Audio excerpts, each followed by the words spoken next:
ఇప్పుడు వికారాబాద్ నుంచి మొదలుకుంటే దాదాపు 100 కిలోమీటర్లు అనేక పరిశ్రమలు, గ్రామాలు, పట్టణాలు, వాళ్ళంతా కాలుష్యం దాంట్లోకి వస్తుంది. First you have to arrest that.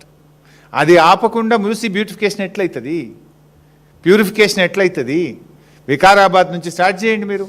అసలు ఆ వికారాబాద్ దగ్గర ఎస్టీపీ పనిచేస్తలేదు నీ గవర్నమెంట్ వచ్చినప్పటి నుంచి. వికారాబాద్ మురికంతా ఇళ్ళకే కలుస్తుంది.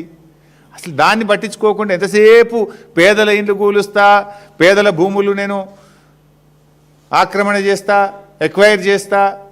ఎందుకు పేదలు ఎంట పడ్డావు? ఒకవైపేమో ఖజానా లేదంటావు, డబ్బులు లేవంటావు. రైతులకు రైతు బంధు ఇవ్వంటే డబ్బులు లేవంటావు. విద్యార్థులకు ఫీజు రియంబర్స్మెంట్ ఇవ్వంటే డబ్బులు లేవంటావు. రిటైర్డ్ ఉద్యోగులకు పెన్షన్ బెనిఫిట్లు ఇవ్వండి అంటే డబ్బులు లేవంటావు.